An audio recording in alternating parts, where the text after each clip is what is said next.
توجہ اس پر کی جانی چاہیے اور اس پر بات ہونی چاہیے۔ جی جی جب یہ کہا گیا، یہ دلیل دی گئی کہ جناب چیف جسٹس ایک طرف ایک ستون ہیں اور باقی ججز ایک طرف ایک اور ستون ہیں، تو یہ بات جو ہے یہ سمجھ میں آنے والی ہے نہیں۔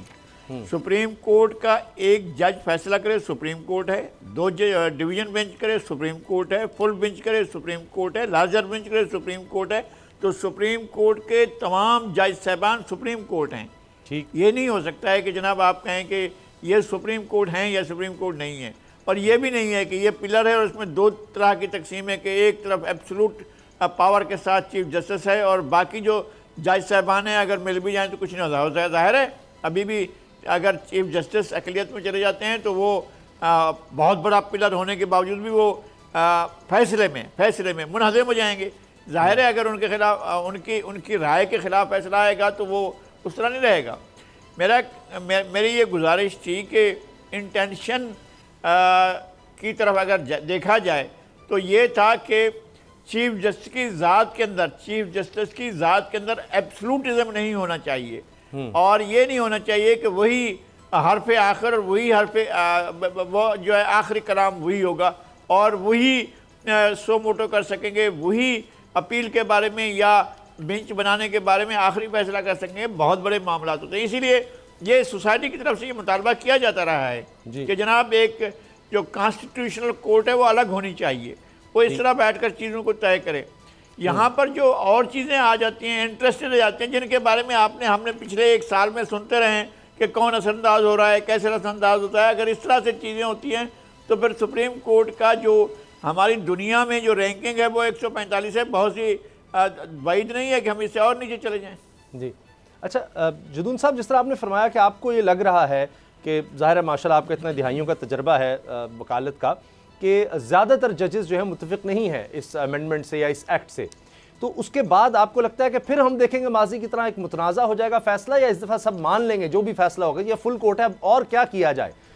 عمر بندیال صاحب سے بڑی یہ دفعہ ہوا کہ جی آپ فل کورٹ بنا کر بھی دیکھ لیا، اور قاضی فائز صاحب بار بار کہہ رہے ہیں وقت بڑا ضائع ہوتا ہے، صبح سے لے کے رات تک سارے ججز اس میں بیزی ہوتے ہیں، اور کوشش یہی تھی کہ متنازع نہ ہو، اور یہ بات عطاب بندیال صاحب بھی کہتے رہے کہ جی سارے اگر ایک ہی کیس سنیں گے تو پہلی پینڈنسی بہت زیادہ ہے، تو وہ جو کنٹروورسی ختم کرنی تھی کہ جی دیکھیں جی یہ سارے مل کر فیصلہ کر دیتے تو سارے مان جاتے، آپ کو لگتا ہے کہ پوری قوم جو بھی فیصلہ ہوگا اب میجورٹی اگر کہہ دیتی ہے جو آپ کو نظر آ رہا ہے کہ جی نہیں یہ ایکٹ درست نہیں ہے، تو اس کو مان لیں گے؟ ایکٹ پاس کرنے والے بھی مان لیں گے؟ نہیں ڈیفینیٹلی کیوں نہیں مانیں گے۔ دیکھیں پہلا ان کا یہی مطالبہ تھا بندیال صاحب کا کہ آپ ایک خاص قسم کا بینچ بنا دیتے ہیں جی، اس کو لائک مائنڈڈ بینچ کہتے ہیں، اس میں 3 ہی بندے آتے ہیں، 70% جو ہے وہ کیسز میں وہی بینچ بنتا ہے، تو اس سے ایک تھوڑا سا نا وہ پیدا ہوتا ہے ڈسٹرسٹ کہ جی دوسرے کوئی سب سے سینئر جج تھے قاضی فائز صاحب، اب یہ یوں ہی آئے ہیں۔ پہلے تو آپ دیکھیں نا کتنا انکریجنگ رسپانس ہے کہ فل کورٹ بٹھا دیے، اب ان کے اگینسٹ بھی بات کرتے ہیں جج، بڑی دلیری کے ساتھ جج جو ہے وہ کوشچن کرتے ہیں، اور جو کوشچن کرتے ہیں بعض کاؤنٹر کوشچن ہوتا ہے، بالکل وہ پتہ چلتا ہے، لیکن وہ یہی ہوتے ہیں نا کہ ٹالرنس ہوتی ہے، آپ وہاں پہ ایک ڈیموکریٹک سسٹم رکھیں نا کہ ہر جج کو ایکول اپرچونٹی دی جائے، تو یہ ہم دیکھ رہے ہیں کہ عدالت کے اندر کہ اب ججز جو ہیں وہ قاضی فیصل سے متفق نہیں ہیں، کوشچن کرتے ہیں، لیکن اس کو ایک سینکٹی اثر ہے، اس کے باوجود وہ جب وقفہ کرتے ہیں ججوں سے پوچھتے ہیں یا وہ کورٹ آتی ہے پوچھتے ہیں تو مکمل مشورہ کر رہے ہیں، تو یہ ان کا جو دیکھیں اچھا کام ہوتا ہے اس کا اپریشیٹ کرنا چاہیے، تو یہ اپریشیٹیبل ہے کہ وہ ابھی جو بھی ڈیسیژن آئے گا وہ ظاہر ہے اگر میجارٹی کا ڈیسیژن آتا ہے، ایک جج بھی اگر میجارٹی کا ہوتا ہے تو 15 جج ہیں، تو اگر 9 کا فیصلہ آ جاتا ہے تو 8 کا تو آ نہیں سکتا، کیونکہ 8-7 کا بھی اگر آ جاتا ہے یا 9 کا آ جاتا ہے تو اس طرح بھی جو ہے جو بھی فیصلہ ایک جج بھی ادھر ہو جاتا ہے یا ادھر ہو جاتا ہے تو جو بھی فیصلہ آ گیا وہ بائنڈنگ ہوگا اور وہ فل کورٹ کا فیصلہ ہوگا، تو باقی جو اس کی حق میں نہیں دیکھو تو وہ تو قاضی صاحب خود کہتے ہیں میرے اختیارات آپ لے لیں، لیکن جب کورٹ کہہ رہی نہیں جی آپ اپنا اختیارات استعمال کریں تو ان کو پھر کیا ہے، وہ تو ان کا تو ایک سوسائٹی کے آگے، ایک معاشرے کے آگے، ایک مطلب پاکستان کے آگے، وہاں پہ آگے ان کا جواز تو ختم ہو جائے گا کہ جی میں تو اکیلا کام کرنا نہیں چاہتا، لیکن پوری کورٹ مجھے کہہ رہی ہے کہ آپ اکیلے کام کریں، اور وہ یہ چاہتے ہیں کہ میں اپنی پاورز استعمال کروں، اس کے باوجود وہ پھر بھی کہتے ہیں میں مشورہ کرتا ہوں، تو یہ خوشائند بات ہے۔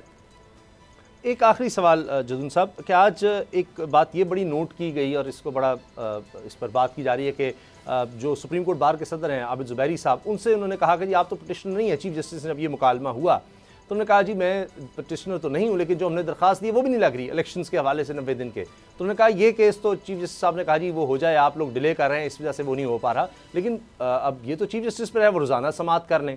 تو یہ اس اعتراض پر آپ کہیں گے, اس مکالمے پر آپ کا کیا کہنا ہے کہ وہ 90 دن والا معاملہ ابھی تک کہیں نظر ہی نہیں آ رہا؟ وہ ابھی کہہ رہے تھے کہ پہلے اس کیس کا ڈیسیژن آنے دے, اب خود لیٹ کر رہے ہیں. میں سارے کیسز کو دیکھوں گا جو بھی 184(3) کے اندر ہیں, تو اس کیس کا ایک فیصلہ ہو جائے کہ بینچ کس طرح بننا ہے. اگر کل یہ اپنا آرگومنٹس ختم ہو جاتے ہیں دونوں, ہوپ فلی کل میرے خیال ختم ہو جائے گی. اتنا کل انہوں نے ٹائم بھی اس لیے رکھا ہے کہ صبح جو ہے وہ اپنا ریگولر بینچ کام ختم کر لیں, پھر 11:30 کے بعد رکھیں تاکہ فل کورٹ واقعی بیٹھتی ہے تو پھر ٹائم بہت ضائع ہوتا ہے اور باقی کیس جو ہے لوگ دور دور سے بڑے امپورٹنٹ کیس ہوتے ہیں وہ نہیں لگ سکتے. تو اب ہوپ فلی کل میرے خیال میں اس کیس کا فیصلہ ہوگا, تو اس کے بعد پھر وہ فری ہو جائیں گے کہ بینچ کس طرح کنسٹیٹیوٹ ہوتا ہے. ایک بینچ والا تو سلسلہ جو ہے وہ ختم ہو جائے گا, تو پھر اس کے بعد جو ہے وہ میرے خیال میں ٹیک اپ کریں گے, اور کرنے بھی چاہیے جو بھی ججمنٹ آئے, لیکن وہ ٹیک اپ کریں گے. ٹھیک ہے, بہت بہت شکریہ جہانگیر جدون صاحب, ماہر قانون, آپ نے ہمیں وقت دیا. اب جس طرح ہم بات کر رہے تھے الیکشنز کی کہ 90 دن کے اندر الیکشن آئین کہتا ہے, لیکن ابھی تک جس طرح ہم نے دیکھا صدر کی طرف سے تجویز آ گئی, الیکشن کمیشن کوئی واضح طور پر نہیں کچھ بتا رہا, بس یہ ہے کہ جنوری کے آخر میں ہو جائیں گے, جو کہ ہوتے نظر نہیں آتے.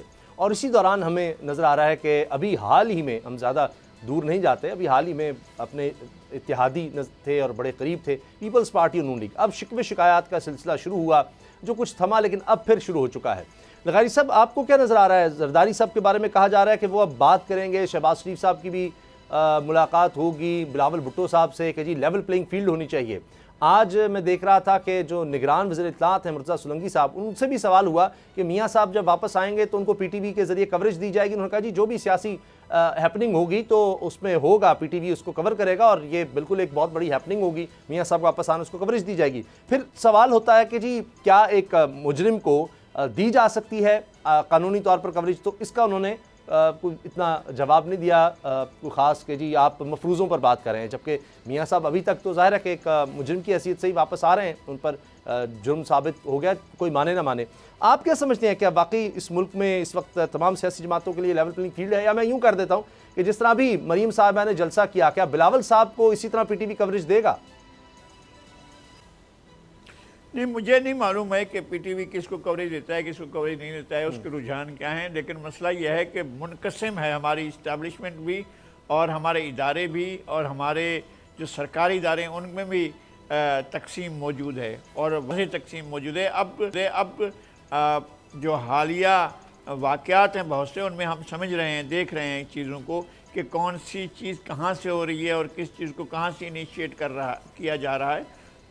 ہم بظاہر یہ سمجھ رہے ہوتے ہیں کہ ہوا کا رخ بدل گیا ہے, مگر ہوا کا رخ نہیں بدلا ہوتا ہے. ہم بظاہر یہ سمجھ رہے ہیں کہ الف کو بہت آگے لے جایا جا رہا ہے, مگر الف کو بہت آگے نہیں لے جایا جا رہا تھا. اگر ہم سمجھتے ہیں کہ کسی شخص کو پیچھے کیا جا رہا ہے تو وہ بھی ایک ہماری آنکھ کا دھوکہ ہو سکتا ہے, دراصل اس کو پیچھے نہ کیا جا رہا ہو اور طاقتور کیا جا رہا ہو, یہ بھی ہو سکتا ہے. بہت سی چیزیں ایسی ہیں جو ابھی واضح نہیں ہیں. میں بہت زیادہ میں نہیں کہتا ہوں کہ جی میں کنفیوز ہوں, میں اپنی چیز جس طرح میں چیزوں کو دیکھ رہا ہوں مجھے ویسے ہی سمجھ میں آ رہی ہیں, اور ہر شخص جس طرح چیزوں کو دیکھتا ہے اس کو ویسے ہی سمجھ میں آتی ہیں. تو پی ٹی وی بیچارہ کیا ہے, اب تو بہت سے اور بھی چینل جو ہے پی ٹی وی بنے ہوئے ہیں, اس میں کون سا ایسی بات ہے, وہ کر رہے ہیں اپنا کام. بہت خوب, ہاں جی, سبھی کے لیے کچھ نہ کچھ کرنا ضروری ہے. لیکن لغاری صاحب آپ کا ماشاءاللہ اتنا تجربہ ہے صحافت کا, اور آپ صحیح کمنٹ کر رہے ہیں کہ اب جس طرح سے ہم دیکھ رہے ہیں اس وقت کیا ہو رہا ہے, کس طرح سے معاملات چل رہے ہیں. یہ کہا جاتا ہے کہ میاں نواز شریف صاحب واپس آ رہے ہیں, اور ظاہر ہے اس سے پہلے وہ کئی ممالک کے دورے بھی کرنے والے ہیں, اور وہاں سے بھی کچھ گارنٹیز بھی ہیں, اور ان کے آنے سے چیزیں بہت سی بہتر ہو جائیں گی. میاں صاحب کہتے ہیں مجھے سمپل میجورٹی کم از کم دلوائی جائے, جو کہ موجودہ حالات میں ویسے بڑا مشکل نظر آتا ہے, اور پھر ایک مخلوط حکومت نظر آتی ہے. تو میاں نواز شریف صاحب کی یہ جو خواہش ہے آپ کو پوری ہوتی نظر آ رہی ہے کہ ان کے پاس ایک کم از کم سمپل میجورٹی ہو, تاکہ وہ کسی کی یہ بیساکھیوں کی ضرورت نہ ہو, وہ جو چاہیں وہ کر سکیں. یہ مطالبہ کس سے کیا جا رہا ہے؟ یہ مطالبہ اسٹیبلشمنٹ سے کیا جا رہا ہے, کورٹ سے کیا جا رہا ہے, سروسز سے کیا جا رہا ہے, بیوروکریسی سے کیا جا رہا ہے, الیکشن کمیشن سے کیا جا رہا ہے, یا کسی اور ادارے سے کیا جا رہا ہے؟ کس سے کہا جا رہا ہے کہ ہمیں سمپل میجورٹی دلائی جائے؟ یعنی یہ مطالبہ کس بات سے, کس لیے؟ اگر یہ فیصلہ عوام نے کرنا ہے تو عوام تو اپنی رائے اس دن دیں گے جس دن الیکشن ہوں گے. اس سے پہلے آپ کیسے کہہ سکتے ہیں مجھے سمپل میجورٹی دلائی جائے؟ وہ تو ہو سکتا ہے کسی اور کو دلانا چاہتے ہوں. عوام سے اگر بات کریں گے تو وہ کہیں گے جنہیں ہم تو ان کو نہیں کرنا چاہتے, ہم کسی اور کو کرنا چاہیں. فرض کریں کسی کو بھی کرنا چاہتے ہیں جی جی تو وہ کیا ہوگا؟ اور پھر یہ کہ پہلے گارنٹی اس بات کی دے کون سکتا ہے؟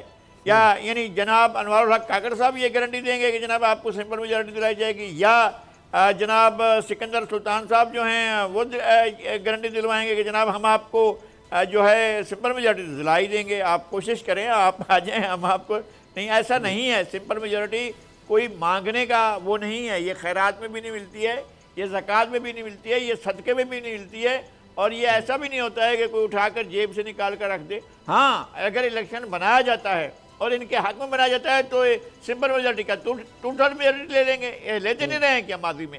کیا ان کے واقعی اتنے ووٹ ہوتے تھے کہ جو 1990 میں لے تھے, یا اتنے ہی ووٹ تھے کہ اپنا 1988 میں ہار چکے تھے. یہ پنجاب کا قومی اسمبلی کا رزلٹ اٹھا کر دیکھیں اور فرق دیکھیں ان کا اور پیپلز پارٹی کا فرق دیکھیں. جب صوبائی اسمبلی کے الیکشن ہوتے ہیں معلوم ہوا ہے کہ بالکل الٹ گیا, سارے کا سارا معاملہ الٹ گیا. تو الیکشن بنائے گئے تھے, اور پھر انہوں نے کہا تھا اس وقت جنرل حمید گل نے, اتنا کریج تھا ان کے اندر, اتنا حوصلہ تھا, وہ کہا انہوں نے کہ جی ہم نہیں آنے دینا چاہتے تھے پیپلز پارٹی کو, ہم نہیں چاہتے تھے کہ وہ اقتدار میں آئے, اور ہم اس کو طاقتور نہیں بنانا چاہتے. کیا انہوں نے, اور انہوں نے الیکشن بناتے رہے ہیں.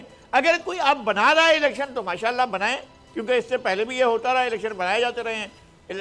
الیکشن ہوتے نہیں ہیں, الیکشن بنائے جاتے ہیں. اب اگر ایسا ہو رہا ہے تو بھی ہم دیکھ لیں گے, اور اگر ایسا نہیں ہوتا ہے عوام ووٹ کریں گے تو بھی ہم دیکھ لیں گے. مسئلہ یہ ہے کہ آپ وہ جو لیول پلینگ کا جو فیلڈ ہے نا, اس کو ابھی ہموار کرنے کی ضرورت ہے, بہت زیادہ ہموار کرنے کی ضرورت ہے. اور پھر اس کے بعد ہی لوگ یہ قائل ہوں گے اس بات پر کہ یہ کیسا ہے, اس میں کھیلا جا سکتا ہے یا نہیں کھیلا جا سکتا ہے. اچھا, جی ڈی اے کا فضل الرحمان صاحب کے ساتھ اتحاد, ایم کیو ایم بھی اس میں, مسلم لیگ نون بھی, یہ سب اکٹھے سندھ میں پیپلز پارٹی کے خلاف, اور دوسری طرف خورشید شاہ صاحب کا یہ کہنا جی 7 ارکان تو اس وقت نگران کابینہ میں نون لیگ کے ہیں. پھر یہ بھی ہوا کہ جو سینٹرل ایگزیکٹو کمیٹی کا اجلاس پیپلز پارٹی کا ہوتا ہے اس میں بھی تحفظات کا اظہار کیا جاتا ہے کہ جو نگران حکومتیں ہیں وہ تو بی ٹیم بنی ہوئی ہیں نون لیگ کی. تو آپ کو یہ سارے اعتراضات درست نظر آتے ہیں؟ اور یہ جو اتحاد بن رہا ہے پیپلز پارٹی کے خلاف تمام باقی جماعتوں کا, جس میں ایم کیو ایم بھی شامل ہے, جس میں جی ڈی اے بھی ہے, فضل الرحمان صاحب جے یو آئی بھی ہے, نون لیگ بھی ہے, اس کے بارے میں آپ کیا کہیں گے؟ بس میں یہی عرض کرتا ہوں کہ پھر ہم دیکھیں نا, شروع ہو جاتے ہیں وہاں سے. کشمور کند کوٹ پہلا ضلع ہے, وہاں سے کیا لیں گے, کس سے لیں گے, کون سی سیٹ لیں گے. اس کے بعد ادھر اس طرف دریا کے اس طرف گھوٹکی پر آ جائیں, گھوٹکی سے کون سی سیٹ لیں گے. پھر اس طرح چلے جائیں جیکوباد سے کیا لیں گے, شکارپور سے کیا لیں گے, کند کوٹ سے کیا لیں گے, کمبر سے کیا لیں گے, لڑکانہ سے کیا لیں گے, دادو سے کیا لیں گے, جام شیرو سے کیا لیں گے, اور اس طرح ٹھٹھا سے کیا لیں گے, بدین سے کیا لیں گے, میر پر خاص سے کیا لیں گے, عمر کوٹ سے کیا لیں گے, تھرپارگڑھ سے کیا لیں گے, مٹھی سے کیا لیں گے. کون سے جگہ سے سیٹ جیتنے جا رہے ہیں, سارے کے سارے plus plus plus plus plus 15,000 plus اور لگا دیں. کون سی سیٹ ہے, کس سیٹ پر جا رہے ہیں اور کون سی سیٹ جیتنے جا رہے ہیں, وہ ہمیں بتا دیں, ہم سمجھ لیں گے جناب ہاں کمال ہو گیا. یہ نہیں ہے, اگر یہ صورتحال نہیں ہے سندھ میں تو یک طرفہ صورتحال ہے. کیا کر لیں گے اب آپ؟ ہم یہ تصور کریں, یہ خیال کریں یہ کہ جناب ایک جو مجمع بنانے والے اور سوشل میڈیا کے ماہر ہیں جے یو آئی میں, مولانا ڈاکٹر خالد محمود سومرو کے صاحبزادے راشد محمود سومرو, کیا وہی جو ہے وہ رزلٹ بنائیں گے بیٹھ کر, یا رزلٹ الیکشن کمیشن بنائے گا, وہ کرے گا اس کا؟ آپ کی بات تو مجھے لگ رہا ہے کہ یہ اتحاد مشکل ہے کہ پیپلز پارٹی کو اندرون سندھ میں کوئی ڈنٹ ڈال سکے. مجھے بریک لینی لگا رہی صاحب, بریک کے بعد بات کریں گے حماس کے اسرائیل پر حملے کے بعد فلسطین پر, فلسطینیوں پر نہتے جو وہاں پر بچے ہیں, بوڑھے ہیں, جوان ہیں, سب پر ظلم کی انتہا کر دی گئی ہے, بمباری کی جا رہی ہے. اس پر ہم بات کریں گے بریک کے بعد.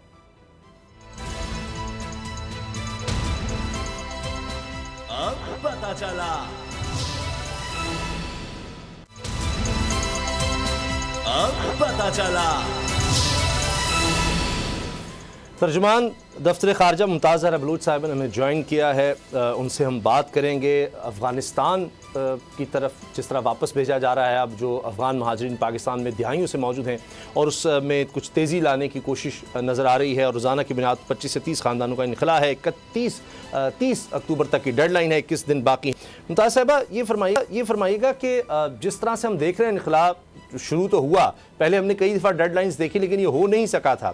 ابھی بھی اگر ہم دیکھیں تو ایسے لگتا ہے کہ جتنے لاکھوں یہاں پر کم از کم 30-40 لاکھ کہا جاتا ہے جی افغان مہاجرین یہاں پر ہیں، تو اس تعداد کو کس طرح سے واپس بھیجا جائے گا اتنے کم وقت میں؟ لوگوں کے ذہنوں میں تو یہ سوال آتے ہیں۔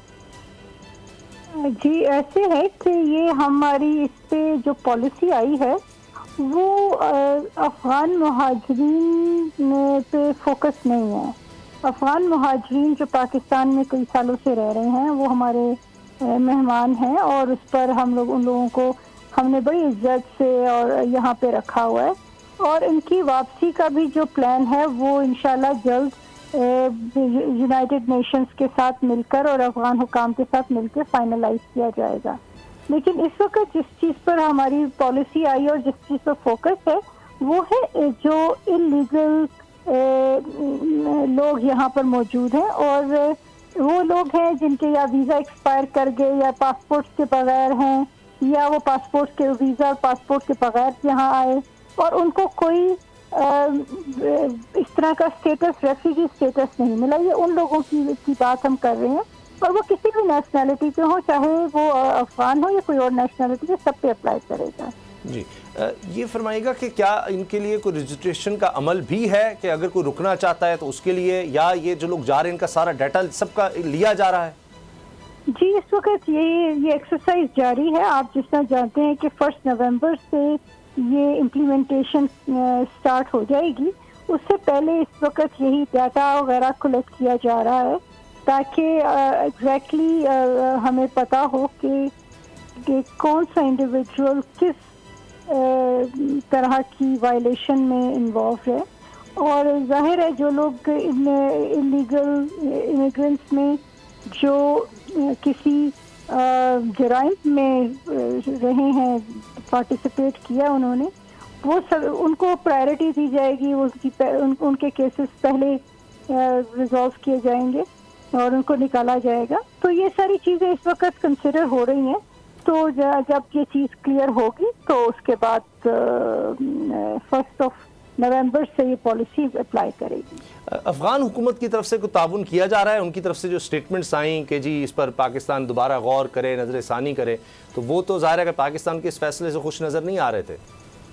دیکھیں یہ اس میں جس طرح سے ابھی میں نے بتایا کہ کچھ نا یہاں پر پاکستان میں بھی اور بین الاقوامی طور پہ بھی کوئی مس انڈرسٹینڈنگز ہیں، یہ اسی لیے ہم کلیریفائی کر رہے ہیں کہ یہ افغان ریفیوجیز پہ اپلائی نہیں کرتا، یہ ان لوگوں پہ اپلائی کرتا ہے جو یہاں پر غیر قانونی طور پر رہ رہے ہیں اور ان کی ریفیوجی اسٹیٹس نہیں ہے۔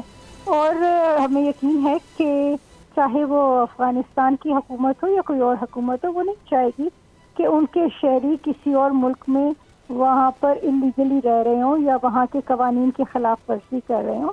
تو یہ اس وجہ سے ہم ان کے ساتھ ہمارا ڈائلاگ ابھی چل بھی رہا ہے اور آگے بھی جاری رہے گا۔ جی اب اس میں تو کوئی شک نہیں ہے ممتاز صاحبہ کہ 30-40 لاکھ لوگوں کو ہمیں حالیہ تاریخ میں، دنیا کی تاریخ میں نہیں ملتا اتنی بڑی تعداد میں مہاجرین کا آنا، اس کے سوسائٹی پر بھی، معیشت پر بہت سے اثرات ہوئے۔ پاکستان کو اس بارے میں جتنا سراہا جانا چاہیے انٹرنیشنلی اتنا نہیں ہوا، مگر اب جو لوگ جا رہے ہیں اگر یہ واپس آنا چاہتے ہیں تو کیا پھر کوئی پروسیجر ہوگا کہ جی اگر وہاں کے لوگ آنا چاہ رہے ہیں اسی طرح ویزا اپلائی کریں اور اس کے بعد وہ یہاں پر رہ سکتے ہیں؟ کیونکہ ایک چیز یہ بھی آئی تھی کہ جی پاکستان میں جو انویسٹمنٹ کریں گے بڑے پیمانے پر ان کے لیے کچھ سہولت ہو سکتی ہے پاکستان میں، تو کیا اس طرح کا بھی کوئی میکینزم ہے؟ دیکھیے پاکستان کے قوانین جس طرح باقی دنیا میں ہوتے ہیں اسی طرح کے قوانین ہیں کہ آپ ویزا کے لیے اپلائی کرتے ہیں، جب آپ کا ویزا کنسیڈر ہوتا ہے آپ کو ویزا ایشو کر دیا جاتا ہے، چاہے آپ تجارت کے لیے آ رہے ہوں یا اپنی فیملی وزٹ پر آ رہے ہوں یا ٹورزم کے لیے آ رہے ہوں۔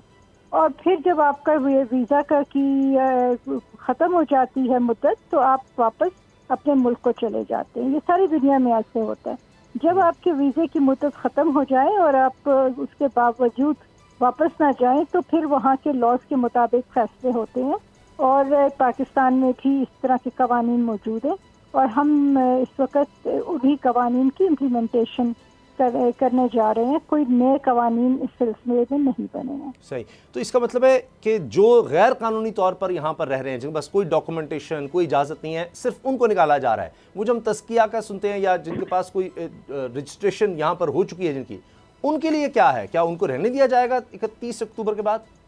جی ان کے ابھی ان کی پالیسی ابھی اس طرح کی یہ جو پالیسی ہے یہ فوکسڈ ان پہ ہے جو انلیگلی رہ رہے ہیں، جو کہ مہاجرین ہیں یا ویزا پہ لیگلی آئے ہوئے ہیں، ان کے اوپر ابھی اس طرح کی اپلیکیشن نہیں ہوگی۔ اور یہ بھی بتا دیجیے گا افغان ٹرانزٹ ٹریڈ کے حوالے سے کہ یہ کہا جا رہا ہے قوانین مزید سخت کیے جا رہے ہیں، اس کے کیا اثرات ہوں گے؟ یہ پاکستان کی معیشت کو بہتر بنانے کے لیے یا اس کی بھی ڈاکومنٹیشن کے لیے اور سمگلنگ جو ہم دیکھتے رہے ہیں اتنی زیادہ اس کو روکنے کے لیے؟ جی بالکل، یہ حکومت پاکستان نے اعلان کیا ہے کہ ہم اسمگلنگ جو ہو رہی ہے بارڈرز پر اور وہ بیسکلی لوپ ہولز ہیں اس میں ٹرانزٹ ٹریڈ ایگریمنٹ میں، جس کو لوگ یوٹیلائز کرتے ہیں اور اس طرح پاکستان کی معیشت کو نقصان پہنچتا ہے۔ تو اس سلسلے میں گورنمنٹ نے چند اقدامات لیے ہیں اور یہی اقدامات اب آگے بھی ان کو امپلیمنٹ کیا جائے گا، اور وہ اقدامات بیسکلی پاکستان کی معیشت کو زیادہ بہتر کرنے کے لیے لیے گئے ہیں تاکہ ٹرانزٹ ٹریڈ کو مس یوز نہ کیا جا سکے، جو ابھی مس یوز کیا جا رہا ہے۔ آخری سوال ممتاز صاحبہ، دہشت گردی کے خاتمے کے لیے جو تعاون پاکستان چاہ رہا تھا وہ ہمیں افغان حکومت کی طرف سے اس طرح سے نہیں ملا، کیا یہ جو پاکستان اقدامات کر رہا ہے، اگرچہ ایک سوورن کنٹری ہے اس کو ضرورت نہیں ہے چاہے اسمگلنگ کے خلاف اقدامات ہوں یا غیر قانونی طور پر کوئی رہ رہا ہے، لیکن پھر بھی آپ کی نظر میں کیا کوئی بات ان سے ہو رہی ہے، کوئی تعاون ان کی طرف سے ہے، یا بالکل ہم وہی ایک دیکھ رہے ہیں چیز کہ جی صرف بیانات دے دیتے ہیں دہشت گردی خاتمے کے لیے، جی ہماری زمینی استعمال ہو رہی، جبکہ یہاں پر لوگ آتے ہیں چاہے خودکش بمبار ہیں دیگر دہشت گرد ہیں، پتہ لگتا ہے کہ اس طرف سے آ رہے ہیں، سارے ثبوت ہمیں مل جاتے ہیں؟ دیکھیے ہم اس سلسلے میں افغان حکام کے ساتھ رابطے میں ہیں اور ہماری ان کے ساتھ بڑی مثبت بات چیت بھی ہوئی ہے، اور انہوں نے ہمیں یقین دہانی کرائی ہے کہ ان کی سرزمین پاکستان کے خلاف دہشت گردی کے لیے استعمال نہیں ہوگی، اور اس سلسلے میں کچھ انہوں نے ابھی حال ہی میں کچھ اقدامات بھی کیے ہیں۔ بس ہماری یہ خواہش ہے اور ہم امید رکھتے ہیں کہ افغان حکام ایک جامع پالیسی اپنائیں گے اور اسٹرانگ ایکشن لیں گے ان ٹیررسٹ گروپس کے خلاف، تاکہ پاکستان کو دہشت گردی کا جو خطرہ ان کی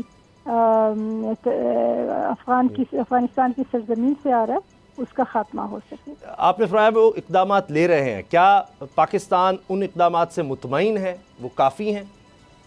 دیکھیں ہماری تو یہی ہے کہ جب پاکستان ڈفرینٹ سٹیپس آئیں گے اور جو ہم دیکھیں گے آگے کہ کس طرح سے ان اقدامات کا نتیجہ آتا ہے اور پاکستان میں دہشت گردی کے جو انسیڈنٹس ہو رہے ہیں وہ ان میں کمی آتی ہے تو اس کے بعد ہی ہم اس سلسلے میں کچھ کہنے کی پوزیشن میں ہوں گے۔ ترجمان دفتر خارجہ ممتاز زہرا بلوچ صاحبہ، بہت بہت شکریہ آپ کے وقت کا۔ لغاری صاحب مزید بات کرتے ہیں افغانستان کی صورتحال پر، لیکن اس سے پہلے میں چاہ رہا ہوں کہ فلسطین میں جو ہم دیکھ رہے ہیں اب ایک دفعہ پھر، جس کو کارپٹ بومنگ کہتے ہیں، اس کو وار کرائمز بھی کہہ لیں آپ، یعنی نہتے شہریوں پر اس طرح سے بمباری، پتہ ہے کہ وہاں پر کوئی اسلحہ کوئی کچھ بھی نہیں، اور ان کو اس طرح سے بالکل پتہ ہے کہ ہم مار رہے ہیں، لیکن کوئی اس پر نہیں بولتا، یہ کہتے ہیں جی حماس نے کر دیا، لیکن خود جب بمباری اس طرح کی جا رہی ہے 2008 سے لے کر اب تک 33,000 بچے شہید ہو چکے ہیں، یہ کوئی 43 کلومیٹر کا ایک پٹی غزہ کی جہاں پر 20 لاکھ سے زیادہ ایگزیکٹ 22-23 لاکھ لوگ وہاں پر رہتے ہیں، اور اتنا دنیا کی اگر آبادی کے لحاظ سے گنجان آباد ترین علاقے کو دیکھا جائے تو یہ ہے، تو وہاں پر آپ تو ذرا سی کوئی ایک چنگاری بھی لگائیں گے تو یہ نہیں ہو سکتا کسی انسان کو نقصان نہ پہنچے، تو وہاں تو تمام شہری آبادی کو جس طرح نشانہ بنانا شروع کر دیا گیا ہے، تو یہ نظر نہیں آتا مغرب کو لغاری صاحب؟ ایک تو جنگ کی کوئی اخلاقیات نہیں ہوتی ہے، اور دوسرا یہ کہ جس طرح سے یہ قبضہ ہوا ہے فلسطین کی سرزمین پر، یہ 1948 سے لے کر اب تک جو کچھ ہو رہا ہے، اس کی کیا اخلاقیات ہے؟ ویسٹ کی کیا اخلاقیات تھی؟ ہولوکاسٹ ہوا جرمنی میں، سزا بھگتے ہیں فلسطین کے لوگ، یہ کہاں کا طریقہ کار ہے؟ یہ کون سا انصاف ہے؟ اگر آپ کے لوگوں کا مرگ انبو ہوتا ہے کسی اور جگہ پر، تو اس کا انتقام آپ کا یہاں آ کر فلسطین کے لوگوں سے لیں گے جو نسل در نسل حضرت ابراہیم علیہ السلام کے زمانے سے لے کر اب تک یہاں رہ رہے ہیں، ان سے آپ انتقام لیں گے؟ اور یہ جو یہاں پر آباد کاری کی گئی ہے اس کو کہیں دنیا کے مختلف علاقوں سے اٹھا کر لایا گیا ہے. یہ روس سے آ رہے ہیں, یہ جرمنی سے آ رہے ہیں, یہ فن لینڈ سے آ رہے ہیں, یہ پولینڈ سے آ رہے ہیں, یہ برطانیہ سے آ رہے ہیں, یہ امریکہ سے آ رہے ہیں. یہ ساری دنیا بھر سے لوگوں کو جمع کر کے یہاں بسایا گیا اور دیکھا گیا کہ کون سے کس طرح کے لوگ ہیں, کس طرح کا بیک گراؤنڈ ہے. اگر ایک ان ہیومن بیک گراؤنڈ کے لوگ, غیر انسانی طرز عمل رکھنے والے لوگ ایک جگہ پر جمع ہو جائیں گے تو ان کی اخلاقیات تو یہی ہوگی جو ہم دیکھ رہے ہیں. غزہ میں کیا ہوا ہے؟ غزہ میں یہ پہلا واقعہ ہے یا پہلی دفعہ ہو رہا ہے؟ غزہ میں جو کچھ کیا گیا ہے اور اب تک جو کچھ ہو رہا ہے, یعنی اس سے پہلے کی جنگوں میں جو 67 والی جنگ میں, اس کے بعد 70s میں ہوئی, پھر 80s میں ہوئی, یہ باقاعدہ نسل کشی کی گئی ہے فلسطینی کے. وہ کسی کو نظر نہیں آتا ہے, وہ امریکہ کو بھی نظر نہیں آتا ہے, اور وہ ہماری عرب برادری کو بھی اس طرح سے نظر نہیں آتا ہے. ہمیں بات کرنی چاہیے, افسوس ہے اس بات کا. جی یہ نہیں ہے ہماری اسلامی دنیا کیا کر رہی ہے. صرف آپ ایک مذمت کا بیان جاری کر دیں اور بس یہ کافی سمجھا جائے گا, یہ آپ کی اخلاقی مدد ہوگی. وہاں انسان مر رہے ہیں, وہاں انسانوں کا خون بہایا جا رہا ہے, وہ بمباری ہو رہی ہے, ان کی آبادی ختم کی جا رہی ہے, وہاں پر لوگوں کو مارا جا رہا ہے بے رحمی سے, بے دردی سے.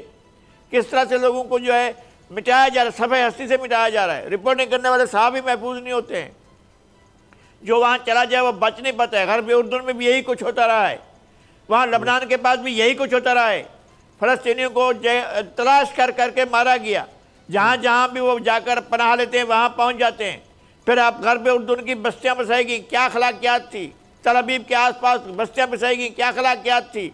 شمالی اسرائیل میں بستیاں بسائی گئیں, کیا اخلاقیات تھی. فلسطین کے سارے علاقے اور قبضے میں لے لیے گئے, کیا اخلاقیات تھی. دنیا اس بات کو کب سمجھیں گی.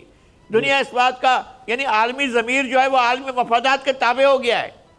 انسان جو ہے وہ اس لیے ان کی کوئی حیثیت نہیں ہے کیونکہ مفادات کی اہمیت ہوتی ہے. یہاں اتنی بڑی آبادی کی زندگیوں کو خطرہ درپیش ہے.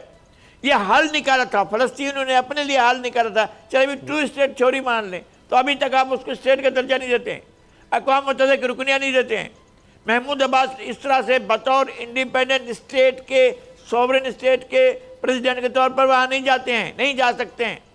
آپ نے اتنا عرصہ ہو گیا ہے, یہ جب کب یہ بلایا تھا اس زمانے میں جو یاسر عرفات نے اور بیگن نے جا کر معاہدے کیے تھے, اور وہاں جا کر انہوں نے امریکہ کے ساتھ بیٹھ کر یہ ڈائلاگ کیا تھا اور یہ مانا گیا تھا اس ساری صورتحال کو, تو اس پر کیوں عمل درآمد نہیں ہو رہا ہے. میں سمجھتا ہوں کہ عالمی برادری کو اس کو سوچنا چاہیے. اور ہم لوگ کیا یہی الفاظ کرتے رہیں گے؟ میں بھی آپ مذمت کرتا رہوں گا, اسامہ غازی صاحب مذمت کرتے رہیں گے, اس سے کیا ہوگا؟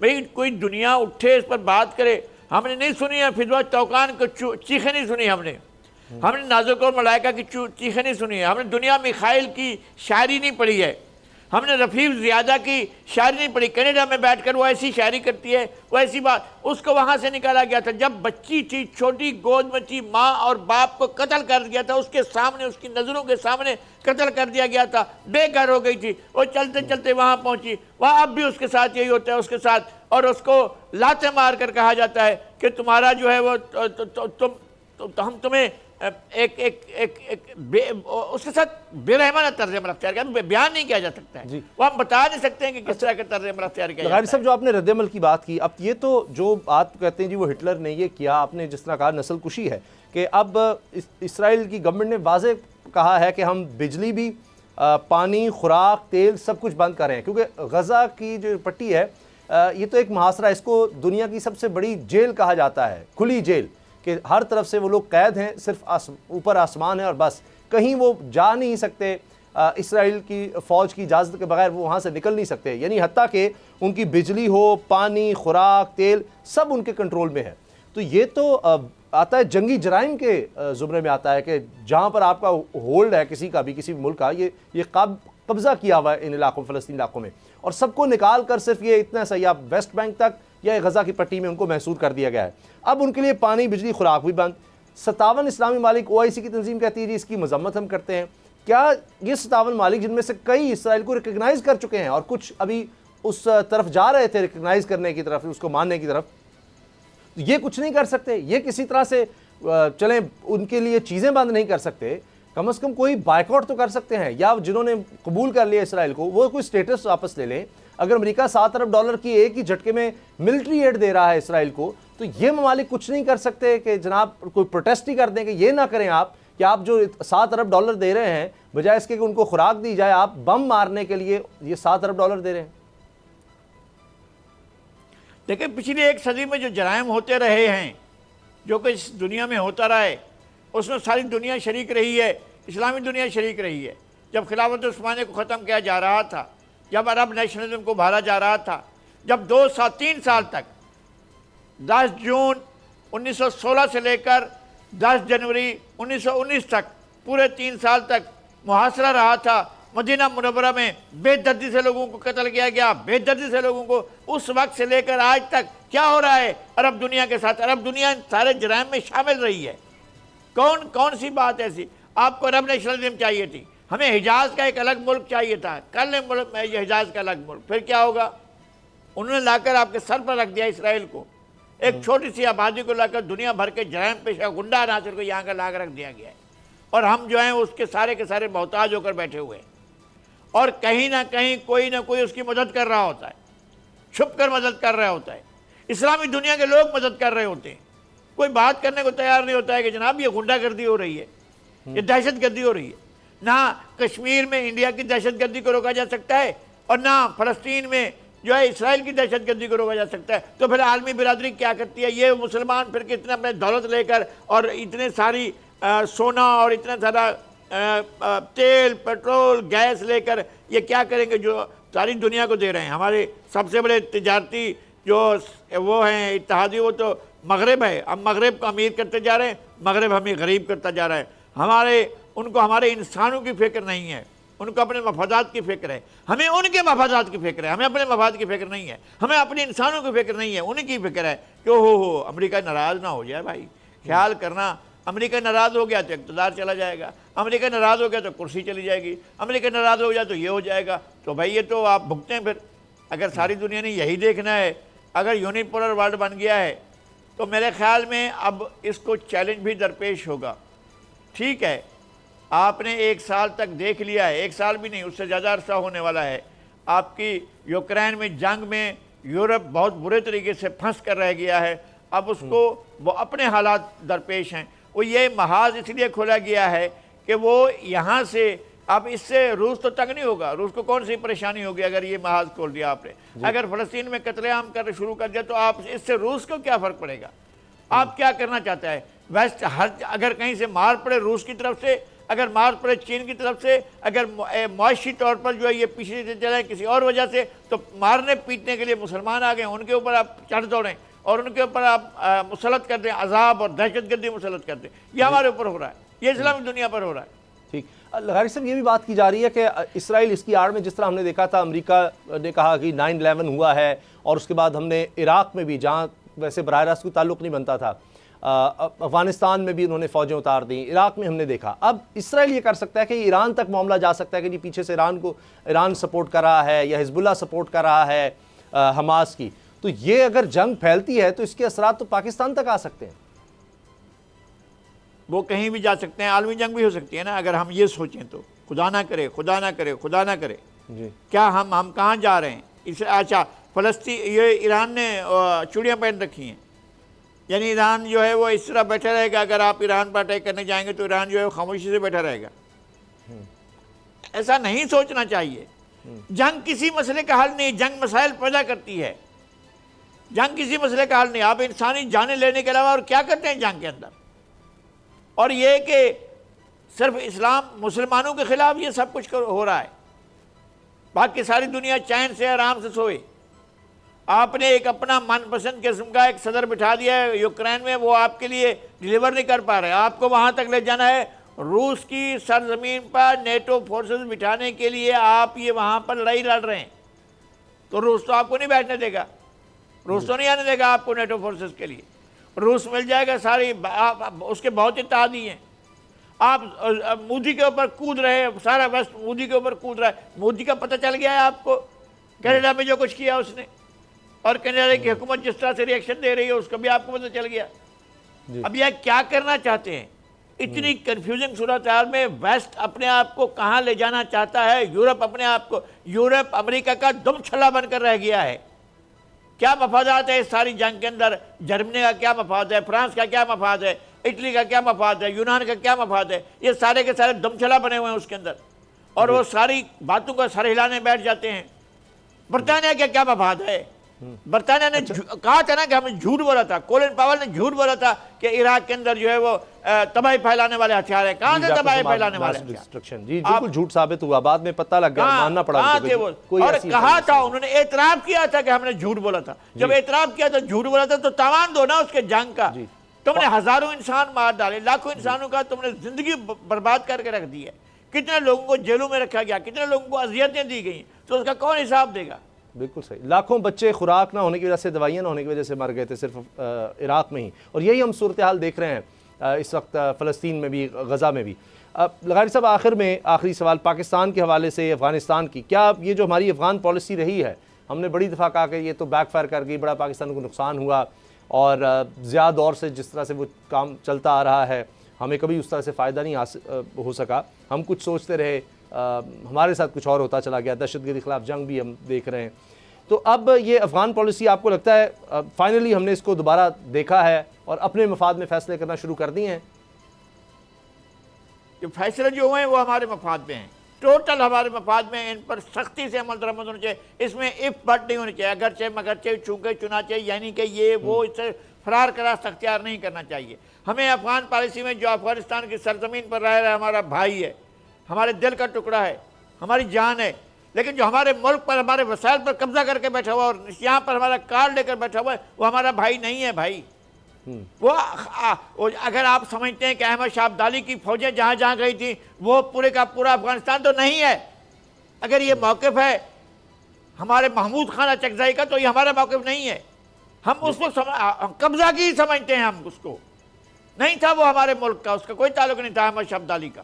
وہ افغانستان میں تھا، وہ یہاں آیا تھا ایک قبضہ کی ٹیررسٹ کے طور پر آیا تھا. اس کی یہی حیثیت تھی، اس کے علاوہ کوئی حیثیت نہیں تھی. ہمیں آپ احسان جتاتے ہو کہ تم ہمارے ملک پر فلاں قابض رہا ہے تو اس لیے قبضے کا جواز ہے. نہیں کوئی جواز ہے. وادی سندھ کی اپنی سرزمین ہے، وادی سندھ کی اپنی تہذیب ہے، کشمیر سے لے کر پنجاب. امید کرتے ہیں لغاری صاحب کہہ رہے ہیں یہ جو پالیسی بنائی گئی ہے کہ جو بھی غیر قانونی طور پر واپس جانا ہوگا، پاکستان مفاد میں فیصلے کرے گا، اسمگلنگ وغیرہ اس کو روکنا ہوگا، ٹرانزٹ ٹریڈ کو بھی دوبارہ سے دیکھا جا رہا ہے. تو امید کرتے ہیں کہ یہ ایک تسلسل آئے گا پالیسی میں، اور اس سے ہم دہشت گردی بھی کم ہوتی دیکھیں گے. پروگرام دیکھنے کا شکریہ، اجازت دیجیے، اللہ حافظ. اب پتہ چلا. سبسکرائب کریں اور بیل دبائیں تاکہ کوئی خبر رہ نہ جائے.